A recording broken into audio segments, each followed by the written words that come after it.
Hello guys, Mahalakshmi പുത്തൻ വിശേഷങ്ങളിലേക്ക് എല്ലാ കൂട്ടുകാർക്കും സ്വാഗതം. അങ്ങനെ നമ്മുടെ പുതിയ എപ്പിസോഡിൽ കാണുന്നുണ്ട് നമ്മുടെ മഹാലക്ഷ്മിയും കണ്ണനും ക്ഷേത്രത്തിൽ വന്ന് തൊഴുതുന്നതും അവിടെ നമ്മുടെ ദേവി വന്നിട്ട് നമ്മുടെ കണ്ണനോട് പറയുന്നുണ്ട്, മോനെ രക്ഷിച്ച ആ ചെറുപ്പക്കാരനില്ല, ആ ചെറുപ്പക്കാരൻ ഇപ്പോൾ ഒരു ആപത്തിലാണ്, ആ ചെറുപ്പക്കാരനെ രക്ഷിക്കണേ മോനെ എന്നൊക്കെ പറയുന്നുണ്ട്. അപ്പൊ നമ്മുടെ കണ്ണന് മനസ്സിലായി മാർക്കോ എന്തോ ഒരു അപകടത്തിൽ പെട്ടിരിക്കുകയാണെന്ന്. അങ്ങനെ അങ്ങനെ ഇനിയായിരിക്കും നമ്മുടെ കണ്ണന് മഹാലക്ഷ്മി കൂടെ അന്വേഷിച്ച് നോക്കുമ്പോൾ നമ്മുടെ മാർക്കോ ജയിലിൽ കിടക്കുന്ന വിവരങ്ങളൊക്കെ ഇവരറിയാൻ പോകുന്നത്.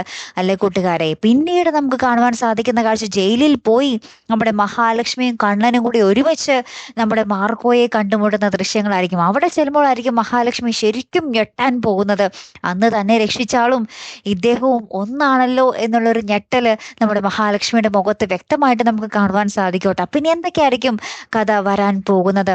നല്ല കൂട്ടുകാരെ, മേഘനാഥൻ വേറെ രീതിയിലും ശത്രുവാണ്. കാരണം ഏതോ ഒരു പെണ്ണിനെ ശല്യപ്പെടുത്തുന്നതിനിടയിൽ മാർക്കോ കയറി ഇടപെട്ടിട്ട് നമ്മുടെ മേഘനാഥൻ ആ ഒരു കേസിന്റെ പുറത്താണ് ഇപ്പൊ നമ്മുടെ മാർക്കോയെ ജയിലിലാക്കിയിരിക്കുന്നത് കേട്ടോ.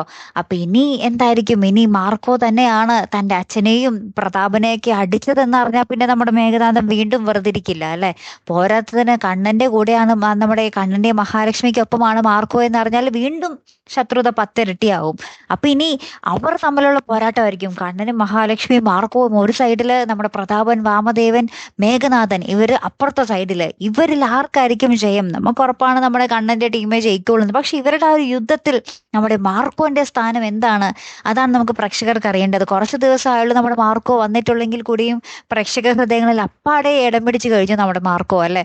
അപ്പൊ നമ്മുടെ മാർക്കോയും മഹാലക്ഷ്മിയും ആദ്യം കാണുന്ന ഒരു രംഗം നമുക്ക് അത്യാവശ്യം തന്നെയാണ്. നമ്മുടെ മഹാലക്ഷ്മി എന്തായിരിക്കും നമ്മുടെ മാർക്കോന്റെ അടുത്ത് പറയാൻ പോകുന്നത് അല്ലേ കൂട്ടുകാരെ? ആ ഒരു സന്തോഷം എങ്ങനെയായിരിക്കും നമ്മുടെ മഹാലക്ഷ്മി പ്രകടിപ്പിക്കാൻ പോകുന്നത്? പിന്നീട് നമ്മുടെ മാർക്കോയും മേഘനാഥനും തമ്മിൽ ഒരു ഏറ്റുമുട്ടൽ വരാനിരിക്കുന്നുണ്ട് അല്ലെ.